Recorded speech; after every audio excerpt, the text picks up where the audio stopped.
পুরান ঢাকার বাবুচিদের মতো পারফেক্ট দম বিরিয়ানির রেসিপিটা এখন আমার রেসিপি দেখেই যে কেউ ঘরে বসেই বানিয়ে নিতে পারবেন। কাচ্চি আর দম বিরিয়ানির মধ্যে কিন্তু পার্থক্য আছে। দম বিরিয়ানি মূলত রান্না করা মাংস আর সেদ্ধ চাল আংশিক সিদ্ধ করে দমে এটি রান্না করা হয়। আর কাচ্চি বিরিয়ানি হলো কাঁচা মাংস ভালোভাবে ম্যারিনেট করে কাঁচা মাংস আর চালের সাথে একসাথে দমে রান্না করে নেওয়া হয়। দম বিরিয়ানির জন্য এখানে আমরা গরু মাংসটাকে ভালোভাবে ধুয়ে নিয়েছি, সাথে এখন গরু মশলাগুলোও দিয়ে নিচ্ছি। এখানে প্রথমে আমরা লাল মরিচের গুঁড়া, পরিমাণ মতো লবণ, জিরা গুঁড়া, ধনিয়া গুঁড়া আর দম বিরিয়ানির মশলাটা দিয়ে নিয়েছি। মাংসের সাথে মশলাগুলোকে এখন খুব ভালোভাবে মেখে নেওয়ার পালা। সাথে এখানে দিয়ে নিচ্ছে আরও টক দই। টক দই এখানে 1 কাপের মতো আমরা দিয়ে নিয়েছি। টক দই দিয়ে নেওয়ার পর মাংসের সাথে মশলাগুলো খুব ভালোভাবে মেখে নিব।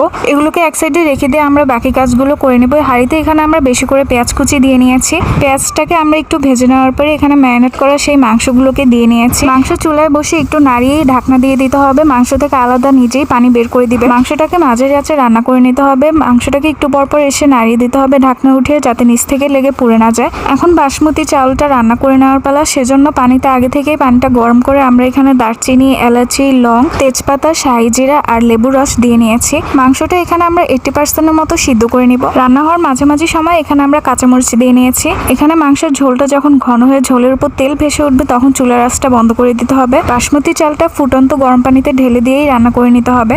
চালটি সেদ্ধ হয়েছে কিনা সেজন্য 4 থেকে 5 মিনিট পর হাতে নিয়ে এটাকে চেপে দেখতে হবে। চালটি যখন ভাঙবে কিন্তু গলে যাবে না, সেই অবস্থাতেই চাল নামিয়ে নিতে হবে। সেদ্ধ চালগুলো একটি বড় ছাঁকনিতে নিয়ে গরম পানি খুব ভালোভাবে ঝরিয়ে নিতে হবে। দম বিরিয়ানিটি এখন অ্যাসেম্বল বা দমে বসানোর পালা। নিচে প্রথম লেয়ারে আমরা রান্না করা মাংসটা দিয়ে নিয়েছি, তারপর সেদ্ধ চাল দিয়ে নিয়েছি। কাচ্চির যেটা মেন ইনগ্রিডিয়েন্ট সেটা হলো আলু। আলুটা এখন দিয়ে নিচ্ছি। আগে থেকে আমরা আলুটাকে সামান্য হলুদের গুঁড়া, মরিচের গুঁড়া, লবণ আর একটু ফুড কালার দিয়ে ভেজে নিয়েছি। সাথে দিয়ে নিয়েছি এখানে আলু ভোকারা আর পেঁয়াজ বেরেস্তাটা। সাথে আরো বেশি শাহি ফ্লেভার আনার জন্য এখানে দিয়ে নিচ্ছি 2 চামচের মতো গাওয়া ঘি।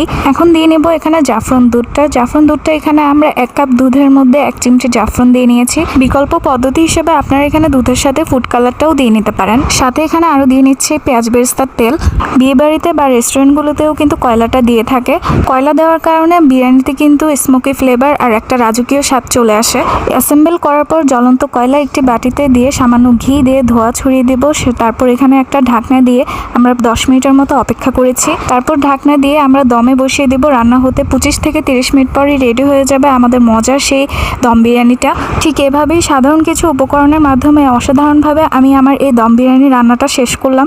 আমার আজকের এই ভিডিওটি কেমন লেগেছে অবশ্যই কিন্তু কমেন্ট করে জানাবেন। আজকে ছিল ঈদ সিরিজের 4র্থ রেসিপি। বাকি 3টি রেসিপি কিন্তু ইতিমধ্যে আপলোড করে দেওয়া হয়েছে, আপনারা চাইলে দেখে আসতে পারেন। ঈদ সিরিজের কিন্তু আরও নতুন নতুন আর ইউনিক রেসিপিগুলো আসতে চলেছে। এই রেসিপিগুলো যাতে মিস না করেন সেজন্য আমার পেজটি কিন্তু ফলো দিতে ভুলবেন না। সবাই ভালো থাকবেন। আল্লাহ হাফেজ। আসসালামু আলাইকুম।